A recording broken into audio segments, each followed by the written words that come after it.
Leon, ongi etorriak Zumalakarregi museora.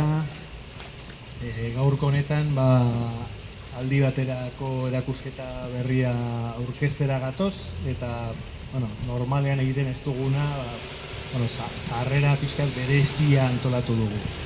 Badakizue erakusketa Gipuzkoa behin betiko izena du, eta aurten betetzen dira, badakizue, 1000 urte lehenengo aldiz dokumentu batean Gipuzkoa hitza agertu zenetik. Eta horren inguruan hainbat ekimen antolatu dira, probintzi guztian zehar, eta gure parte hartzea erakusketa da, hau da. Gaur egun oraindik San Telmon badago 1000 urte horiei begirada historikoa ematen dien erakusketa bat, justu datorren asteburuan bukatzen dena, eta guk berriz, beti bezala, 19. mendeari jarri dugu begirada, eta Gipuzkoa behin betiko horrekin esan nahi duguna da, 19. mendea izan zala lurraldea erabat bermatu zen garaia. Gorabehera asko egongo dira, eta esan dezakegu gaur egun ezagutzen dugun Gipuzkoak forma 19. mendean hartu zuela. Eta horien inguruan hainbat material ikusteko aukera izango duzue. Jarri ditugu batetikan liburuak, bibliografiaz, 19. mendean idatziko dira probintziaren historiak, hainbat historigile, eta tartean daukagu Juan Inazio Iztueta. Guretzat ezaguna, aurreko erakusketa batean ere landu genuen personaia, eta gaur Iztuetak berak ematen digu aitzakia beste modu berezi honetan inaugurazioa egiteko.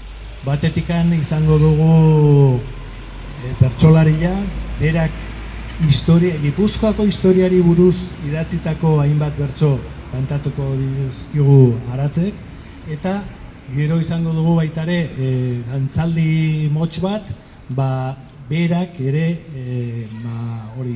Iztuetaren soinu zarrak edo dantzatuko dizkigute Haurtzaka taldeko dantzariek. Momentu batean oso baloragarria da, lehenengo aldiz euskeraz idatzi zuela Gipuzkoako historia. 1857. urtean argitaratu zen liburu hau, bera hilda 2 urtetara, baina erakusketa honetan badaukagu berak idatzitako eskuizkribua. Eta eskuizkribu horretan aipatzen ditu hainbat gai, eta tartean erromatarrak Gipuzkoarrekin izandako harremana. Eta esan behar da hor leyenda gehiago dela historia zuzena baino, baina leyenda oso polita da, eta Aratzek kantatuko dizkigu bertso hauek. 26 bat urte alde, Jesus baino lehenagotik, etsai gogorrak etorri ziren, gure kontra Erromatik. Bildur handirik uste zetzuen, bada izango gugatik.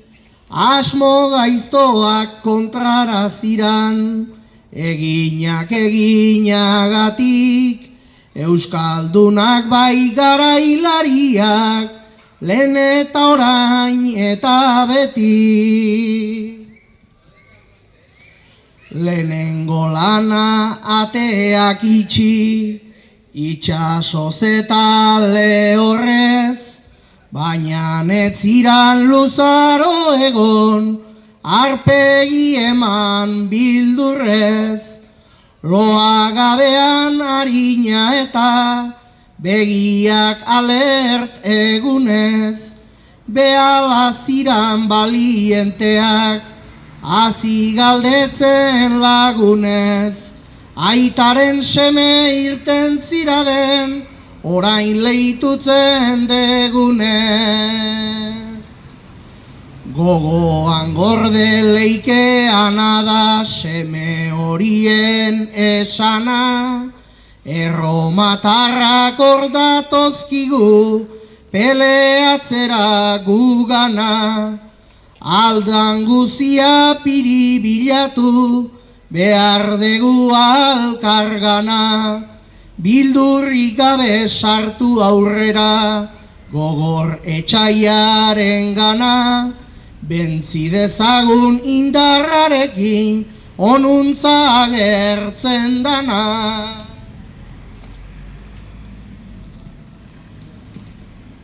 Uste etzala samindu ziran erromatarroien farrak, Gipuzkoako mendi mutilak zira delako azkarrak, buruzariak ere ez ziren horientzako aintxarrak, oinak harinak gorputz lirainak, gogor berriz atzaparrak, hainbeste mila gizon mendean, gure probintzi bakarrak.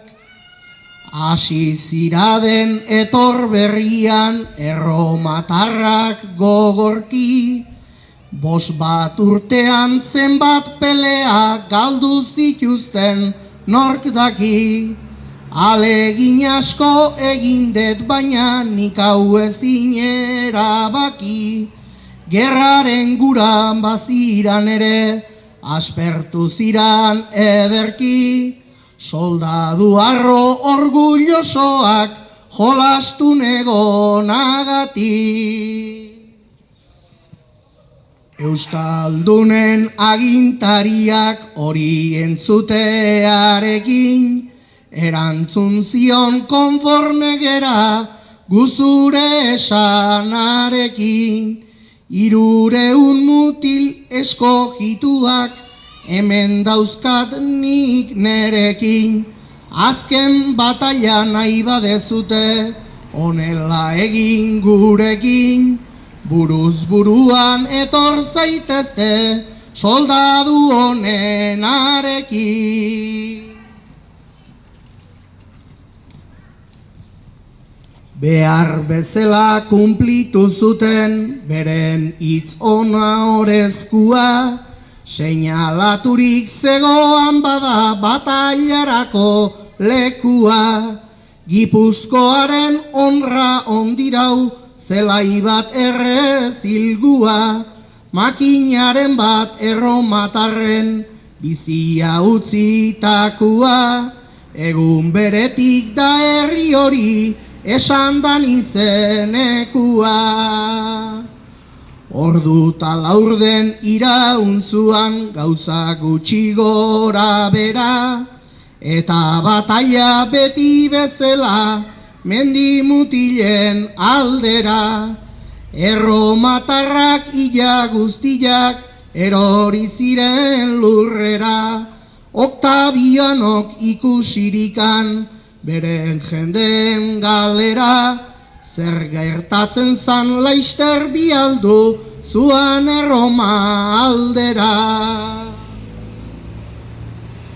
Albiste hori Juan ta Laster han Erromako herrian, senadudanak erantzun zuen guziz kolera haundian. Pelea irabazi dizute txit errez beren herrian, guk ere hori egingo dugu nahi bada geren lurrian. Gizonez gizon euskaldun hoiek etorri nahi dutenian.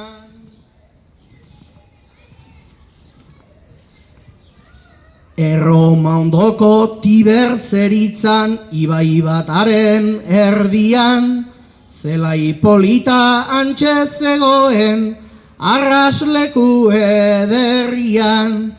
Esola ezila zeukan egina guziz arreta handian, 200 gizon peleatzeko itxitu arren erdian. Iez lekurik inora ez da etxaia berriz aldia.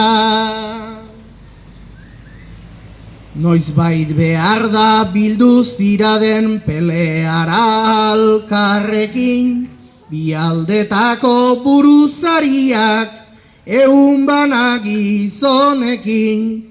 Lizar makilak orduko armak puntan burni zorrotzakin, bihotzak salto egingo zuten hori ikustearekin, erromatarrak gehienak hiltzen lehenengo golpearekin.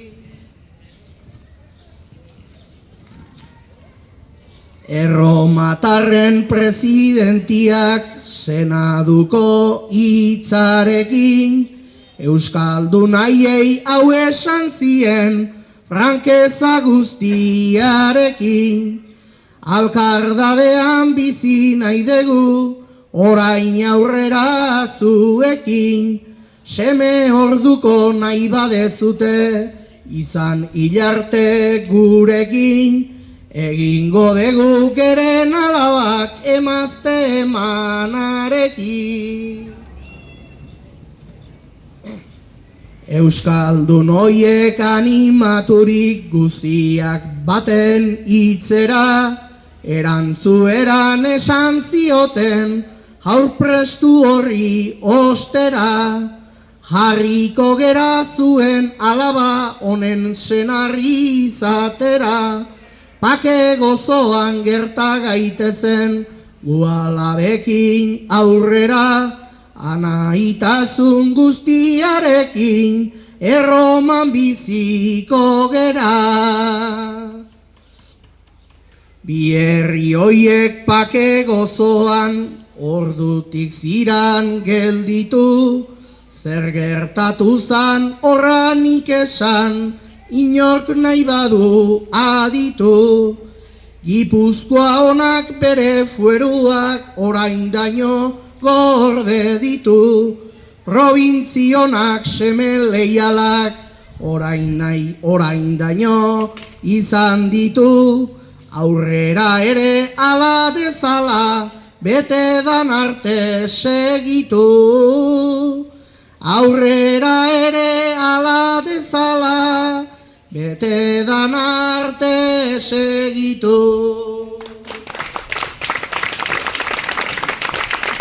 Voy a hacer una pequeña entrada en castellano para hacer una traducción simultánea. Bueno, en realidad estos versos están escritos por Iztueta, del que en la exposición tenemos un manuscrito en el que cuenta, bueno, él escribió la historia de Guipúzcoa a mediados del siglo XIX y, bueno, la parte más cercana a su vida tiene mucho interés porque él, de hecho, conoció a Zumalacárregui y todo este periodo. Pero la parte más antigua pues está más cerca de la leyenda que de la historia real.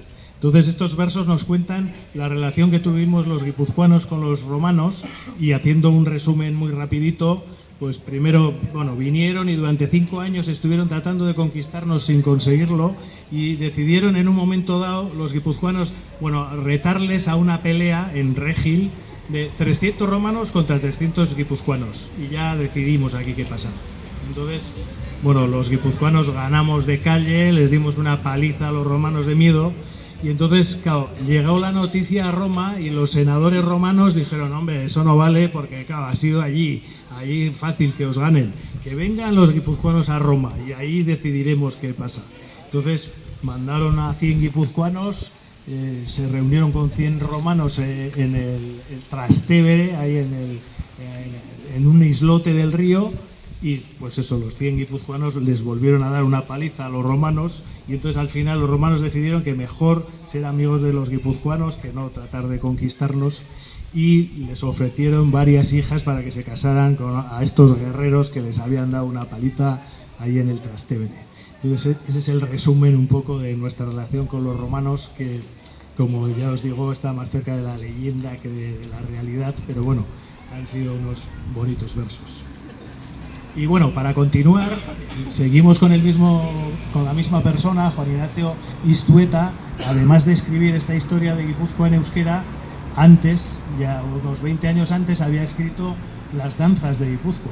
Entonces, sobre todo es conocido porque recogió las danzas de la provincia y publicó un libro en 1824 que recogía cómo eran estas danzas. Y entonces, bueno, estos miembros del grupo Autzaca de Beasain nos van a bailar un baile al estilo de Iztueta, pues eso, Iztuetaren soinu zahar bat dantzatuko digute orain Haurtzaka talde.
Hartu baino lehen, nahiko jende gaudela, igual kontatuko izuet pixka bat ze ikusteko aukera daukazuen erakusketan, eta gero, detaileren bateo gehiago komentatu nahi baduzue, bertan egongo gea.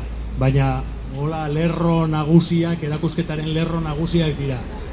Batetik, lehen aipatu duguna, bibliografia, hasiko dira Gipuzkoako historia kontatzen, hainbat historigile.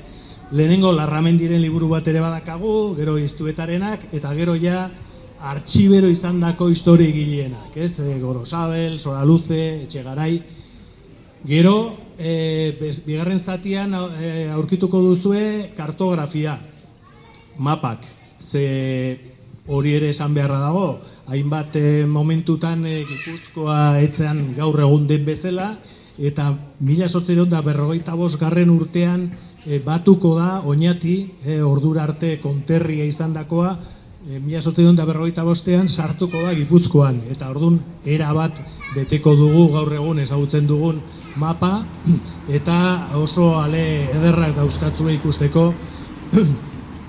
Jose Joaquin Olazabalenak bi ederrak, eta gero beste, Francisco Boronatein atlasak, eta zenbait atlas ikusteko aukera ere baduzue. Bestalde, eta hirugarren zati nagusia izango litzateke ikonografia, hori 19. mendean Album de Gipuzkoa izeneko 3 argitalpen nagusi egon ziren, eta 3 dauzkatzue bertan, noski vitrina barruan ezin dira irudi guztiak ikusi, eta hori errazteko QR kode batzuk baditu album bakoitzak, eta irudi guztiak ikusteko aukera eskaintzen dizkizugu modu horretan, Baina bestalde, paretetan ere aurkituko dituzue Gipuzkoako hainbat herriren irudiak, nolakoak ziren 19. mendean. Eta gero, erakusketako pieza nagusienak edo bi lirateke, bi oleo margo, bat Eugenio Azkue oriotarrak egindakoa, eta pixkat erakusketaren kontzeptua labur biltzen duena. Ze Eugenio Azkue hau, margolari hau, Foru Aldundiak ordaindu zizkion ikasketak margolari izateko, Erromara bidali zuten margolari izaten erakustera, eta gero hainbat enkargu egin zizkioten margolari honi, tartean, oain ikusi dezakezuena, eta gure kartelean dagoen Gipuzkoako armarria. Nolapait hori da Foru Aldundiak bere ikurra izango den armarria margotzea agintzen du, eta nolapait horrek ere bermatzen du probintzia. Eta bestalde, eta hori sarreratik ikusiko duzuena, Jose Etxenagusia margolaria, Hondarribitarra, eta horri mendebukaeran Foru Aldundiak egingo dio enkargu bat, hain justu jauregian, Foru Aldundiaren jauregian dago beirate handi bat, eta beirate hori egiteko margo hau egin zuen Etxenagusiak, eta gero bera egontzan Alemanian egin zuten beiratea. Eta simbolikoki oso garrantzitsua da, zeda Alfonso Zortzigarrena Gaztelako erregea 1200 urtean Gipuzkoako foruei zin egiten. Eta kontuan izan behar duzue, margo hau egiten denean eta beiratea egiten denean foruak desagertuak daudela, baina nolapait Foru Aldundiak oraindikan erreibindikatzen ditu modu honetan, ez? Hor Gaztelako erregea zin egiten gure lege zaharrei. Eta horiek dira, erakusketan dauden pieza nagusienak. Gero, hainbat gai desberdin jorratzen ditugu, momentu batzutan probintziaren zati batzuk, probintzitik alde egin zutela, hori 19. mende hasieran, eta bereziki, eta nahiko luzea aipatzen duguna da, hiriburutasuna. Foruak indarrean zeudenean Gipuzkoak ez zeukan hiribururik. Foru Aldundia zegoen lekuan egoten zan hiriburua. Gehienetan 4 ziren herria tandakoak, Donostia, Tolosa, Azpeitia eta Azkoitia. Baina halere Foru Aldundia beste nonbait biltzen balima zen, hiriburua bertara joaten zen. Eta adibidez mende hasieran Getarian egongo dira batzar nagusiak, eta Getaria zen Gipuzkoako hiriburu. Espainiako gobernuan liberalak botere hartzen duten bakoitzean, hori ez zaie gustatzen, eta beste probintzi guztietan bezala hemen ere hiriburua egon behar du.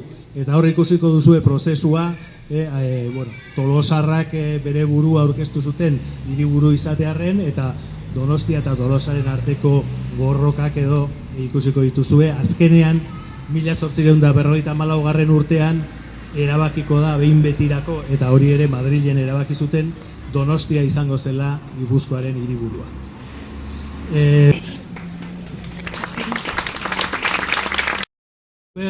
Digamos que la exposición tiene 3 partes principales. La primera sería la dedicada a la bibliografía, porque es el siglo XIX en el que se consolida la historia de Guipúzcoa.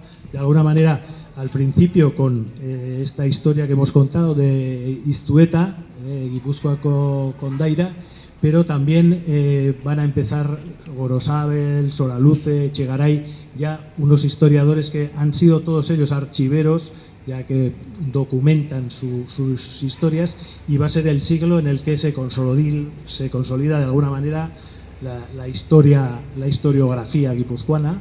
Luego una segunda parte dedicada a la cartografía, porque va a ser también en el siglo XIX cuando se acaba por definir la provincia, el territorio tal y como lo conocemos hoy, y como hito principal podemos decir que Oñate va a entrar a formar parte de la provincia en el año 1845.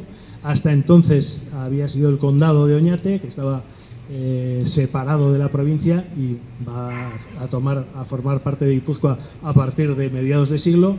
Y a partir de ahí vais a ver los mapas, hay unos mapas magníficos de José Joaquín, principalmente los de José Joaquín Olazábal Arbelait, que es un irunés que va a empezar a hacer cartografía guipuzcoana, y hay algunos atlas también muy interesantes. Y luego la parte de la iconografía, que hay 3 álbumes de Guipúzcoa que se van a publicar en el siglo XIX, en los que se recogen pues, imágenes de diferentes pueblos de la provincia. En la vitrina no se pueden ver todos y hemos colocado unos códigos QR por los que podéis ver todas las imágenes de cada uno de los álbumes, y luego hemos colocado bastantes de estos grabados, de estas litografías en las paredes de la exposición. Y bueno, finalmente hay 2 piezas principales que serían: uno es el óleo de Eugenio Azcue, el Oriotarra, que también está en el cartel, que recoge un poco todo el concepto de la exposición, porque Eugenio Azcue fue promocionado por la Diputación para que aprendiera su oficio, le pagaron sus estudios en Roma para ser pintor, y luego le hicieron una serie de encargos, entre los que está el escudo de armas de la provincia, que de alguna manera recoge eso, es la provincia promocionando la imagen simbólica de la provincia, y es un cuadro de 1854. Y luego el que veréis también nada más entrar, que es el de José Echenagusia, que es un pintor ondarribitarra, que también él estuvo en Roma aprendiendo a pintar, pero ya por su cuenta. No fue promocionado por la Diputación, pero sí que le encargaron hacer la imagen de lo que luego iba a ser una vidriera, que hoy en día está todavía en el Palacio Foral, en Donosti. Es una vidriera en la que se ve las representaciones el rey Alfonso VIII de Castilla jurando los fueros de Guipúzcoa. De alguna manera también la Diputación está reivindicando. En 1889 se va a realizar la pintura, la vidriera también es de finales del siglo, y representa, digamos, lo que quiere defender la Diputación Foral. En este caso habían desaparecido los fueros tras la pérdida en la última guerra carlista. Había llegado la ley de abolición de los fueros, pero de alguna manera la Diputación sigue reivindicando la vigencia de esas antiguas leyes que en el año 1200 juró el rey castellano. Y bueno, luego también hay algunos temas así que se van a consolidar en el siglo XIX, como por ejemplo es el de la capitalidad. Guipúzcoa en el sistema foral no tenía capital. La capital estaba donde se reuniera la Diputación o las Juntas Generales. En principio había 4 pueblos principales de Tanda, que eran Donosti, Tolosa, Azpeitia y Azkoitia, pero también las juntas se reunían en otros pueblos, y cuando, por ejemplo, a principios de siglo se había reunido en Guetaria, Guetaria era la capital de Guipúzcoa. Cuando los liberales llegan al poder en Madrid, lo que van a tratar es de unificar, y todas las provincias tienen capital, pues también Guipúzcoa necesita una capital, y entonces van a empezar las disputas entre Tolosa, que se presenta como el lugar adecuado para ser la capital, y Donosti, que es donde en principio los primeros liberales en el trienio van a colocar la capital, pero como desaparece ese gobierno y vuelve el sistema foral a estar en vigor, van a pasar otros años sin capital en Guipúzcoa, hasta que en 1844 un gobierno liberal moderado decide que la capital va a ser Tolosa. Entonces, durante 10 años, entre 1844 y 1854, Tolosa fue la capital de la provincia, pero va a haber un cambio de gobierno en Madrid. En 1854 van a tomar el poder los liberales progresistas, y ellos van a tomar la decisión de que la capital sea de nuevo San Sebastián, y definitivamente a partir de 1854 va a ser Donosti nuestra capital. Y por eso digamos que es el siglo en el que se consolida un poco el territorio tal y como lo conocemos hoy. Y bueno, yo os animo a que os acerquéis a ver la exposición, y bueno, podemos seguir comentando algunos detalles de